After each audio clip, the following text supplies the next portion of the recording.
Kita lanjutkan pertemuan ketiganya, sambungan yang tadi. Ini ada terkait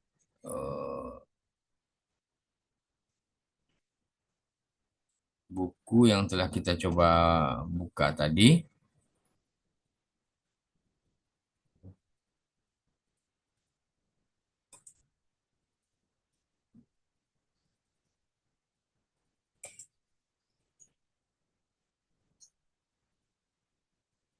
Dari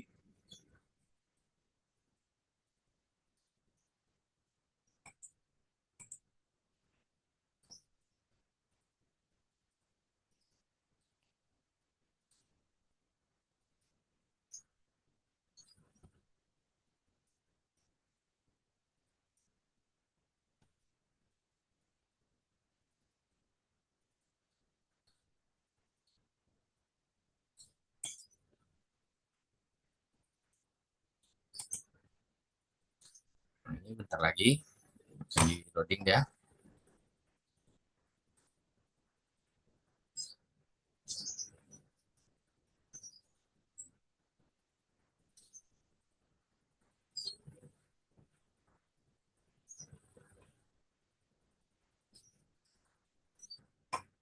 Sudah kelihatan? Belum?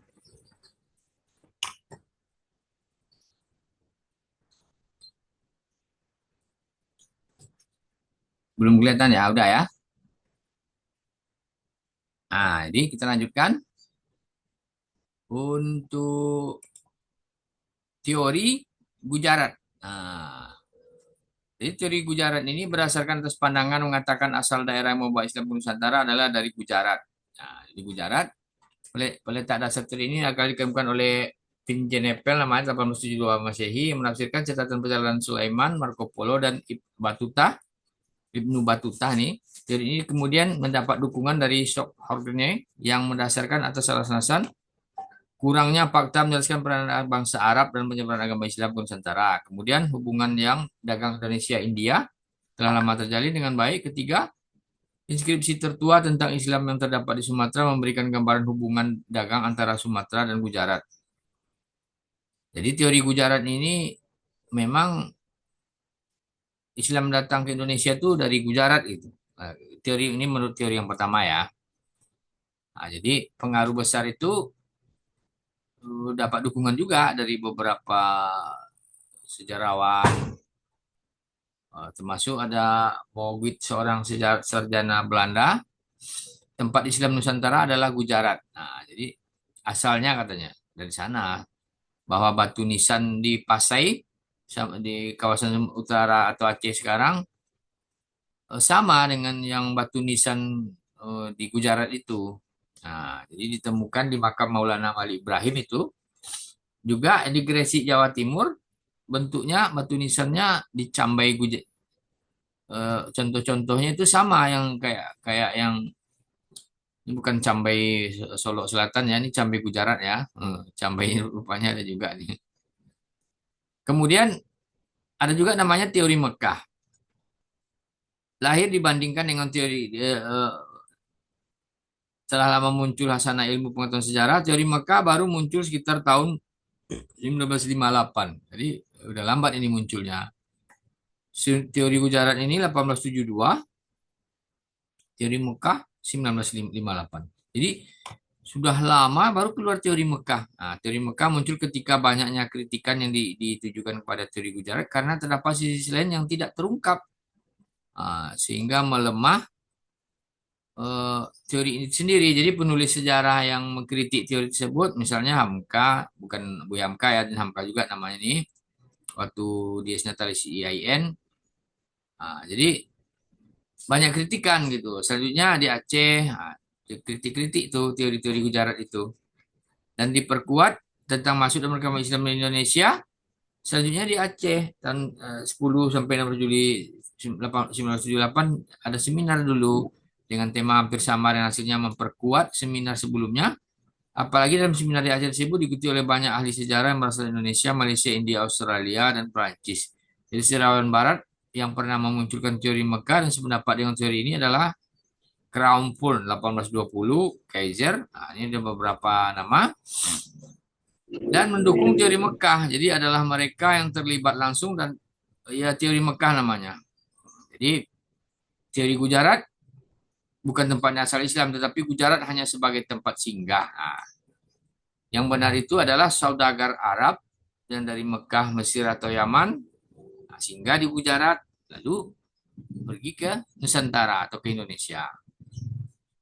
Jadi untuk berdasarkan mazhab-mazhab yang dianutnya sebagai umat Islam Nusantara, sama dengan mazhab kita banyak di Indonesia ini adalah mazhab Syafi'i. Jadi seperti itu alasan-alasannya teori Mekah ini makin mengemuka.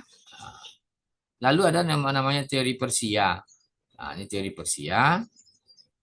Kemudian berbagai teori ya, ada teori Cina. Nah, jadi ada yang bilang Islam dari Cina. Maksudnya dia dari Arab juga mungkin, tapi berkembangnya masuk Indonesia dari Cina. Nah, lalu ini perkembangan ajaran Islam ke Nusantara. Merupakan erat hubungannya kapan dari masuknya Islam ke wilayah ini. Jadi penelusuran saya awal, rute-rute perdagangan antara kepulauan Nusantara yang berbagai daerah di Asia Tenggara, India, Cina, dan Timur Tengah. Pembawa Islam ke wilayah Nusantara adalah terdiri dari pedagang dan para sufi. Ya, jadi para sufi, mereka berinteraksi dengan penduduk pribumi dalam jangka pendek sambil menunggu musim pelayaran.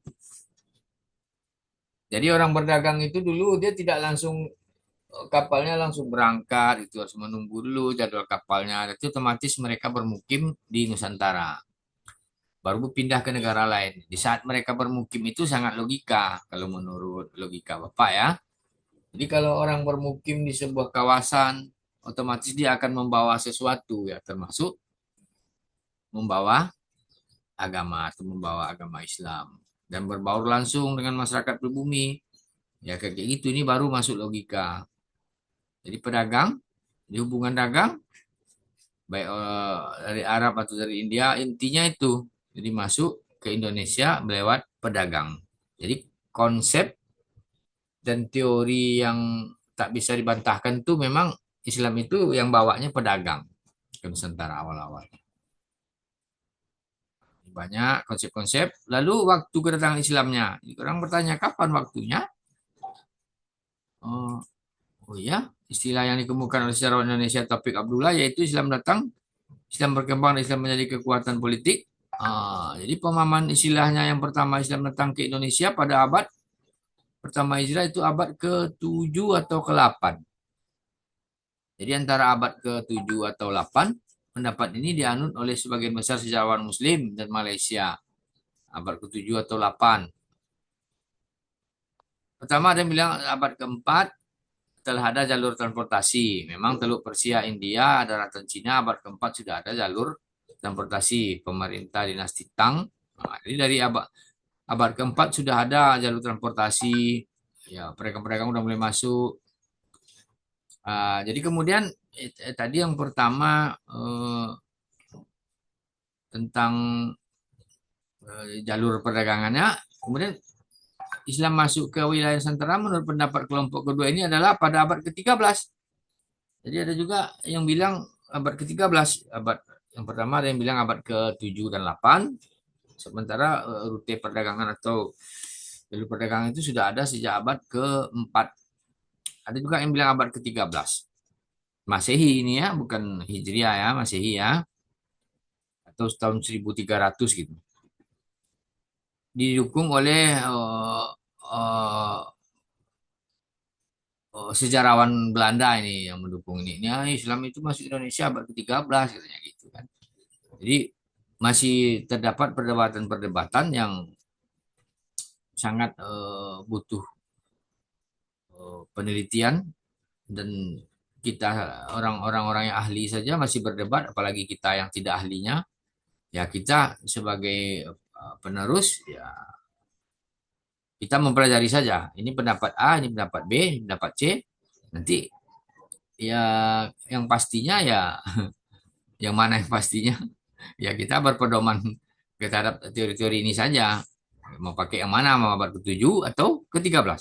Nah, jadi teori abad pertama Hijriah atau abad ke-7 itu, jadi ada istilahnya begini, kalau yang teori pertama ini Nabi Muhammad itu baru hijrah, Islam sudah sampai ke Nusantara. Nah, tapi itu pendapat pertama. Jadi kemungkinan ya kalau menurut Bapak logika sementara di Arab Saudi saja seperti kita pelajari itu perkembangan Islam pun masih sangat berat.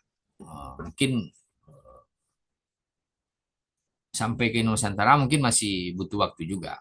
Kalau yang abad ke-13 ini masuk logika. Ini hanya persepsi Bapak, tapi kita perkuat saja yang mana kita mau pakai. Ada pendapat A abad ke-7, pendapat B abad ke-13. Ini abad ke-7 ini kira-kira baru-baru hijrah nih Nabi. Nah, kira-kira waktu baru-baru hijrah itu sudah sampai nak ke Indonesia Islam. Nah, itu mungkin-mungkin saja sudah ada kan.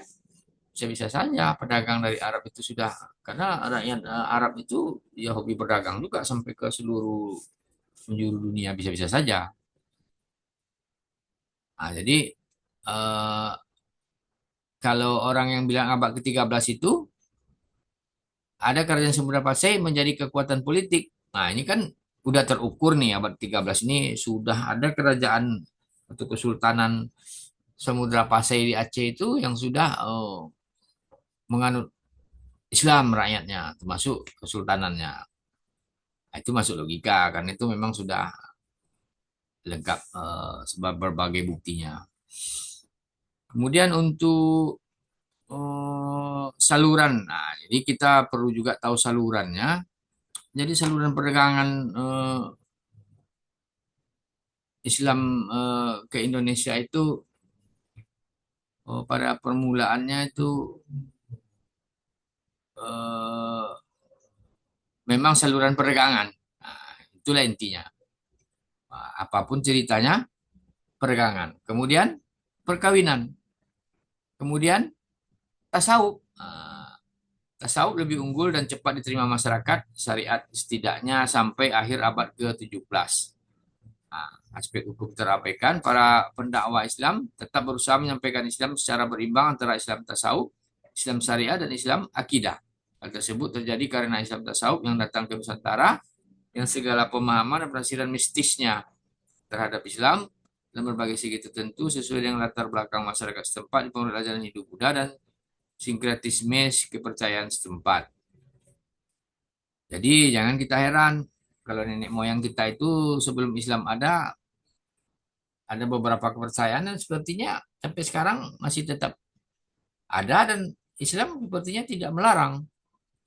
Ada beberapa umpamanya masih masih lah ada, kita tahu-tahu sendiri lah, tapi sebenarnya itu bukan ada dari Islam. Tapi kalau Islam umpamanya tidak boleh seperti itu mungkin masyarakat sulit menerimanya. Mungkin pola-pola biar bisa diterima itu mungkin ya harus pelan-pelan gitu. Kalau langsung vulgar, oh ini dalam Islam tak boleh. Nah, otomatis orang tidak akan mau memeluknya. Oh, kalau kayak gitu kami nggak mau lah meluknya. Itu pula mungkin secara perlahan-lahan. Kemudian lewat saluran pendidikan, baik pesantren maupun sekolah yang didirikan oleh guru agama. Jadi, otomatis kalau udah banyak pesantren, otomatis Islam akan berkembang. Saluran kesenian. Jadi beberapa kesenian juga kayak dulu mementaskan wayang Sunan Kalijaga.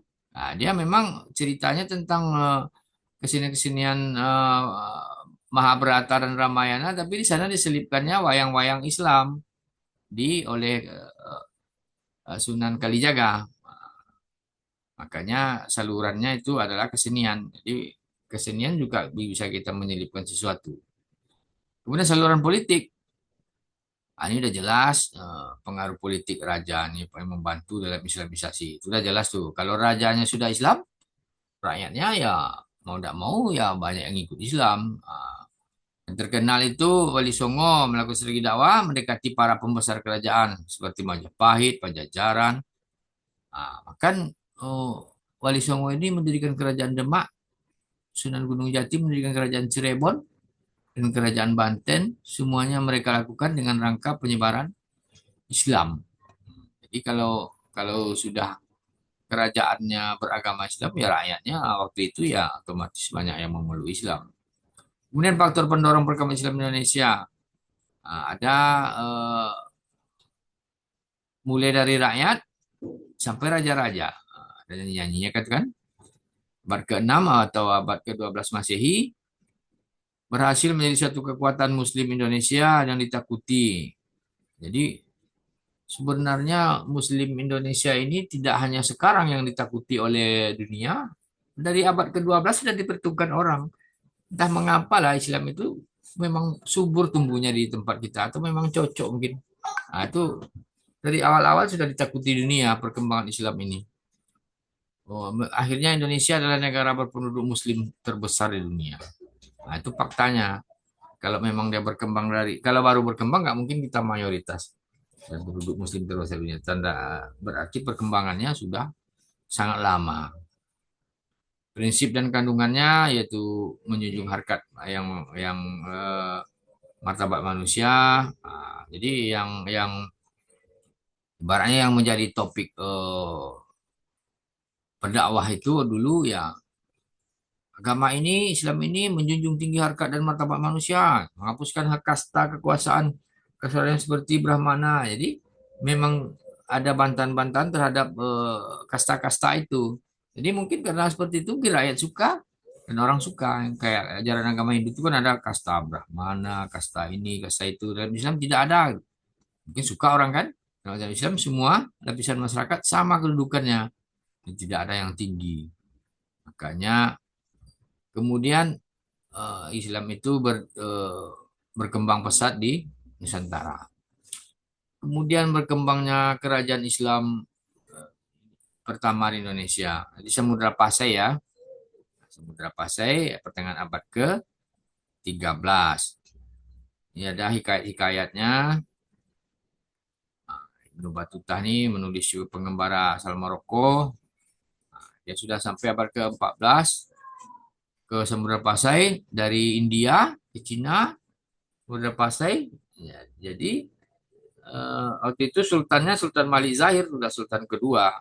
Para sultan di Samudra Pasai mereka sudah bertemu yang menulis perjalanannya ini Ibnu Battuta ini. Ini saya berjalan waktu itu dari India, Cina di beberapa tempat ada namanya Samudra Pasai ya, makanya sudah agamanya Islam gitu. Sudah tercatat dalam perjalanan. Kemudian Portugal datang. Tahun 1511 itu orang tahu semuanya. Kerajaan Islam Malaka 1511 jatuh ke bawah kekuasaan Portugal. Jadi pemerintahan Sultan Zainal Abidin menaklukkan kerajaan Samudra Pasai 1521 dan mereka mendudukinya selama 3 tahun. Sultan Zainal Abidin yang tidak dapat bertahan kekuasaannya terpaksa menyerahkannya ke Portugal pada tahun 1524 dan berakhirlah kerajaan Samudra Pasai jatuh ke tangan kolonial Portugal. Di Portugal tidak hanya hebat main bola, memang dari dulu mereka sudah punya kekuatan yang luar biasa. Nah, ini Kesultanan Islam Aceh Darussalam. Jadi pembentukan kesultanannya tahun 1514.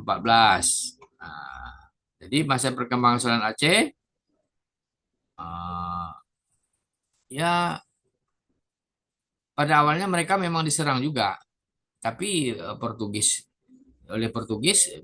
kalah mereka buat. Nah, jadi memang kekuatannya ini ada masa kejayaannya namanya Sultan Iskandar Muda. Jadi yang terkenal itu Aceh itu menyatukan beberapa kerajaan-kerajaan kecil di Aceh.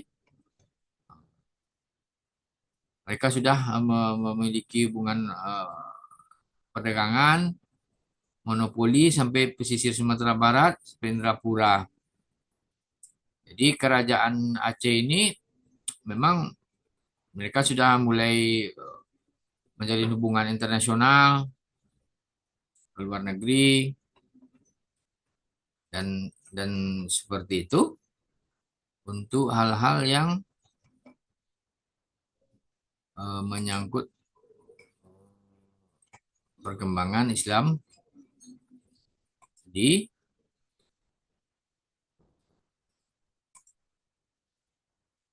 Nusantara.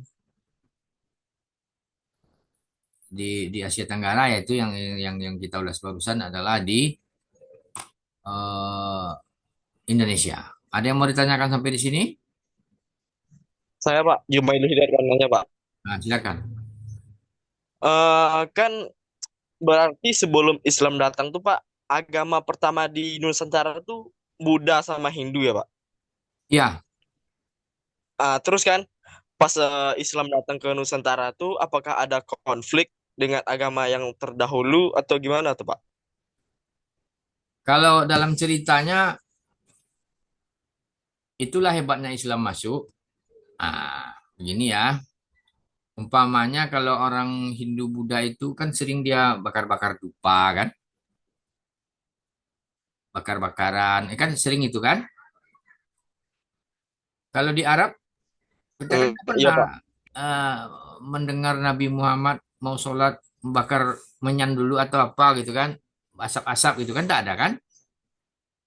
Sementara kalau di Nusantara sebelum Islam masuk ada itu, tapi oleh yang membawa Islam ini mereka tidak langsung frontal.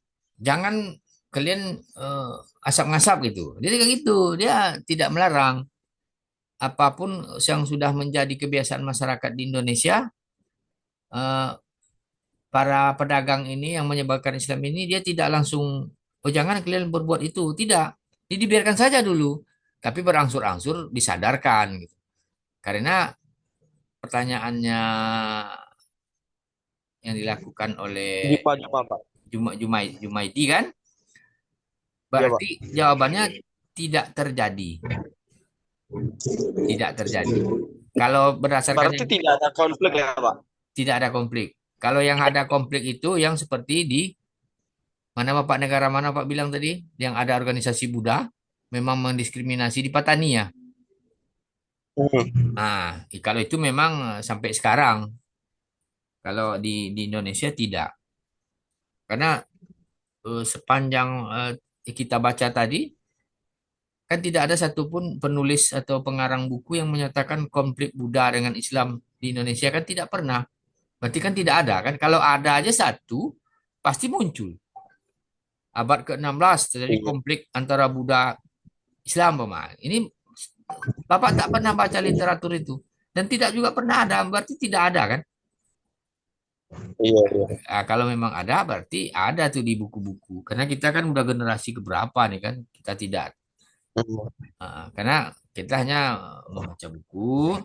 Ya, kalau buku yang Bapak baca ya memang nggak ada. Nggak ada memang. Oh, gitu ya, Pak. Nah, Oke, oke, Pak. oke, ada lagi yang mau ditanyakan yang lain? Silakan. Saya ada, ya, saya boleh menambahkan, Pak. Boleh, boleh. Silakan.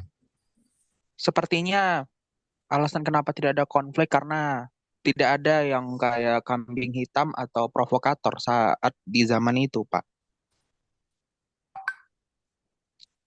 Ya begini, Eka. Kalau rakyat Indonesia itu kan kita nih suku Melayu lah kalau gitu. Orang Melayu ini kan terhadap pendatang dari dulu sampai sekarang kan nggak berubah-ubah, tetap dia ramah kan. Iya. Jadi orang Melayu terhadap orang datang nggak pernah menutup pintu kalau bahasa kita. Tetap ya silakan, silakan masuk ke wilayah kami. Makanya Melayu terkenal di dunia ini. Coba kalau beberapa negara yang memang sampai sekarang ada beberapa negara yang memang kalau orang asing mau masuk mereka ketat memang. Baratnya itu aturan negaranya. Tapi kalau dulu kan tidak ada harus pakai paspor, harus ini. Kan dulu kan masuk-masuk aja. Cuma masyarakat Melayu memang ramah. Bukan ya begini, Kak. Apalagi rakyat Melayu ini yang namanya provokator itu ya betul juga mungkin ketika masih masih mereka tidak berpikir jadi provokator, mereka hanya adem-adem saja. Jadi intinya ramah tamahnya rakyat Melayu ini mempermudah perkembangan Islam di Nusantara. Jadi mengapa mata kuliah kita ini Islam dan kebudayaan Melayu? Sebelum kita sampai ke Islam dan tamadun Melayu ini ya kita harus berkeliling-keliling dulu. Jadi udah dari Arab ke Asia Tenggara, kemudian baru masuk langsung ke Indonesia, ke Asia Tenggara. Indonesia kan Asia Tenggara juga. Nanti baru kita akan perkecil skopnya ke Riau. Nah, gitu.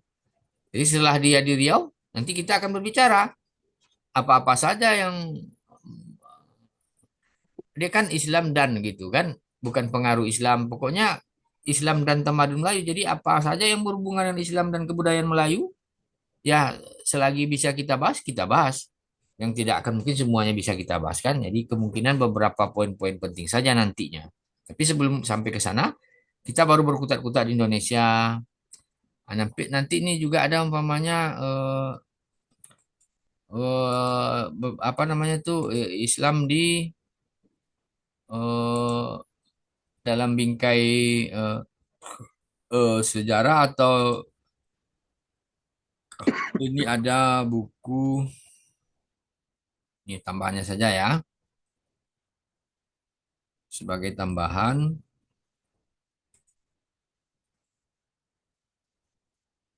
Coba share screen lagi. Bagus kalau belajar ada interaksi kan kita enak. Jadi kita tidak monoton. Ada tanya jawab. Kalau Bapak paham, Bapak jawab. Kalau enggak, Bapak simpan dulu, Bapak cari dulu jawabannya nanti baru Bapak kasih. Bisa-bisa saja gitu kan. Memang kita pembelajaran jangan pernah berhenti sampai perkuliahan. Dan ada beberapa link buku yang Bapak kasih sudah di grup itu. Nanti silakan dibaca-baca. Ini kan kita sudah mengarah ke Indonesia. Indonesia terdiri dari beberapa pulau lagi kan. Nah, di beberapa pulau-pulau. Ini ada di Pulau Sumatera, Jawa, Kalimantan, Sulawesi, Maluku, dan Papua. Nah, ini kalau kita perluas lagi Indonesia, di Indonesia ini kita persempit lagi beberapa pulau. Nah, jadi yang kayak negara Melayu-Melayu tadi sudah kita, di Thailand sebelumnya sudah kita buka. Nah, ini kalau kayak di Pulau Sumatera, memang di Aceh, kalau di Jawa, bentar ya, Jawa abad ke-14. Nah, jadi memang udah belakangan dia di kalau Jawa ini oleh Muslim Persia dan juga Muslim Tiongkok. Nah, jadi jangan heran sebenarnya Muslim di Tiongkok itu sudah ada juga umat Muslimnya dari dulu. Maka berkembang kan. Ada etnis-etnis kayak di Tiongkok tuh yang Muslim ya. Jangan heran karena sudah jadi tinggal di pantai Sumatera dan pantai utara Jawa. Jadi ada catatan Haji Mahwan, ya juru tulis Laksamana Cheng Ho. Kalian sekarang mengapa ada namanya masjid? Kalau orang Tionghoa buat masjid namanya Masjid Cheng Ho, kan? Di Bagan mau dibuat juga kan? Inilah kalau anak saya itu harus tahu kok namanya Cheng Ho ya. Ini memang Laksamana Cheng Ho ini mengadakan ekspedisi sebanyak 7 kali ke Nusantara dari tahun 1405 sampai 1405. Dia yang menyebarkan Islam. Jadi jangan heran orang Cina juga menyebarkan Islam ke Indonesia. Makanya orang-orang Cina Muslim, orang-orang Tionghoa Muslim, kalau dia sudah mau membangun masjid di sebuah tempat, mereka selalu menamakannya masjidnya Masjid Cheng Ho. Paham? Nah, karena memang misi penyebaran Islam itu memang orang-orang Cina juga sampai. Nah, kemudian kalau di Jawa itu oleh beberapa sunan-sunan kayak di menurut Agus Suryoto nih ya, ini pengarang buku. Pada separuh akhir abad ke-14 Masehi itu sesungguhnya sudah ada penduduk Jawa yang berpindah ke agama Islam namun masih dalam volume kecil. Jadi abad 14 itu 14 ini kan baru nih kan. Baru 6 abad baru kan. Jadi kecil baru para penganut awalnya adalah beberapa orang keluarga raja dan pejabat tinggi kerajaan Majapahit. Jadi rupanya yang terkena bukan terkena bukan itu yang pertama di Jawa itu berkembangnya Islam itu dari keluarga kerajaan rupanya dari pejabat tinggi kerajaan Majapahit. Jadi kemudian efektif pertama di Pulau Jawa dimulai sekitar tahun 1440. Kita rombongan dari Campa, orang yang Campa, kerajaan Campa tadi. Kan kerajaan Campa tadi itu Bapak bilang kan sudah dia juga menyebarkan agama sekitar situ ya, sampailah dia ke Jawa kan. Tapi sebelum itu beberapa pejabat tinggi di Majapahit juga juga juga sudah ada memeluk Islam. Saudara putra Syekh Ibrahim As-Samargandi namanya. Ini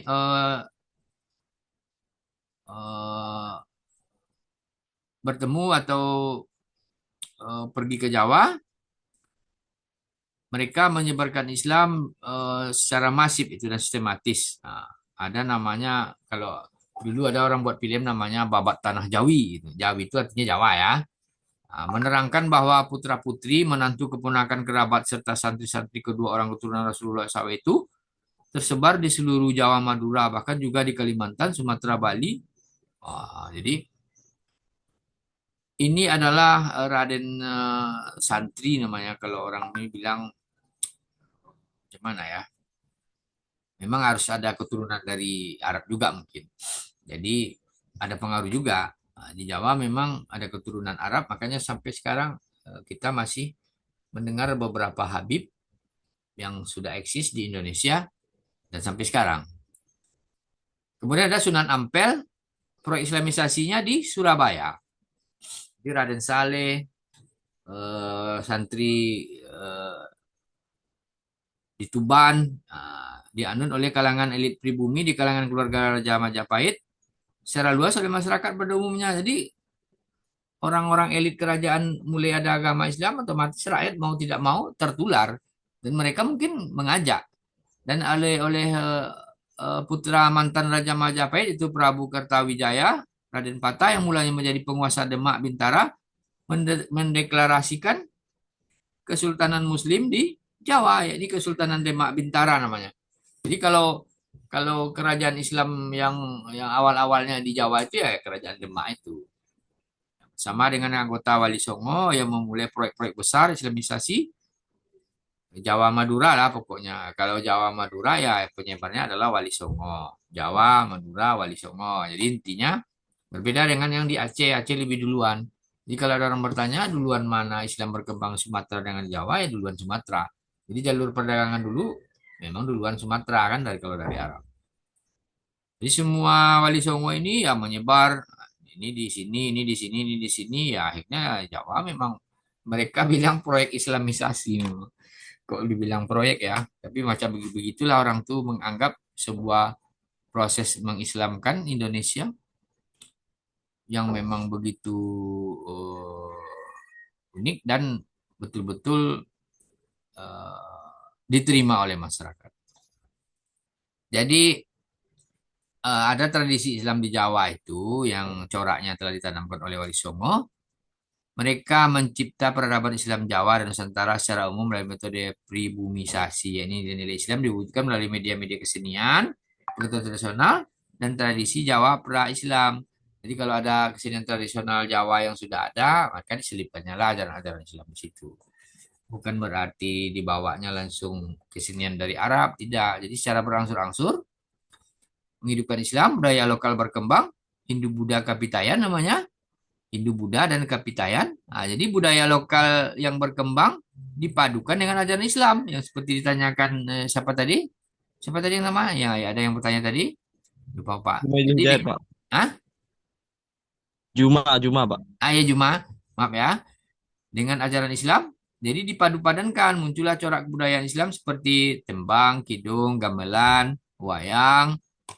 Jadi sebenarnya itu kebudayaan-budaya lokal yang dipadu-padankan dengan ajaran Islam. Di wayang sudah ada cerita Islam gitu, cerita Nabi. Jadi, ini satu ya. Semangat Wali Songo inilah yang dipertahankan oleh kalangan Muslim tradisionalis melalui pendirian NU. Ini kalian harus tahu juga. Jadi Nahdlatul Ulama itu kan sekarang besar organisasinya. Jadi 31 Januari 1926 oleh sekelompok ulama yang dikumpul Kiai Haji Hasyim Asy'ari dan Kiai Haji Wahab Hasbullah, NU didirikan salah satunya agar tradisi Islam warisan Wali Songo ini tidak pudar. Ingat ya, Dan anak saya Arido ditanya orang, NU ada, Muhammadiyah ada, NU itu sebenarnya seperti apa dulunya? Nah, ini kalangan kalangan semangat sebenarnya NU itu didirikan merupakan semangat Wali Songo ya.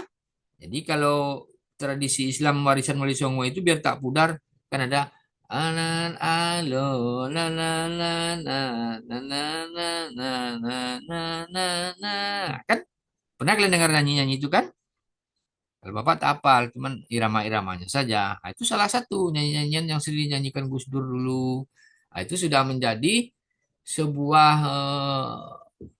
pewarisan budaya yang akhirnya menjadi senjata untuk menyebarkan Islam di Pulau Jawa. Jadi sudah mulai ibaratnya kaum Muslim modernis namanya. Jadi sebelumnya kalangan Muslim modernis ini telah mendirikan Muhammadiyah. Di Muhammadiyah 1912, NU 1926. Duluan mana NU dari Muhammadiyah berdiri? Ya duluan Muhammadiyah. Muhammadiyah tahun 1912, NU 1926. Jadi memang Muhammadiyah lebih tua dari NU ya. Kalau ada yang tanya, mana tua Muhammadiyah dari NU ya tua Muhammadiyah yang dipimpin oleh Kiai Haji Ahmad Dahlan. Nah, ormas ini berbeda dengan NU. Ya mengusung secara ideologi ormas ini berbeda eh, ideologi Puritan yakni berkehendak untuk memurnikan Islam dengan kembali kepada Al-Quran dan hadis dengan menolak budaya lokal yang berbau Hindu Buddha. Nah, jadi kalau Muhammadiyah mereka tegas ya yang berbau Hindu Buddha ya mereka tolak karena kan tidak diajarkan Islam. Tapi begitulah berbagai pola-pola penyebaran Islam oleh Muhammadiyah untuk memberantas takhayul, syirik, bid'ah. Ya kalau orang Muhammadiyah dia tegas dan kurapat yang membayang-bayangi kaum Islam Jawa. Jadi sampai sekarang memang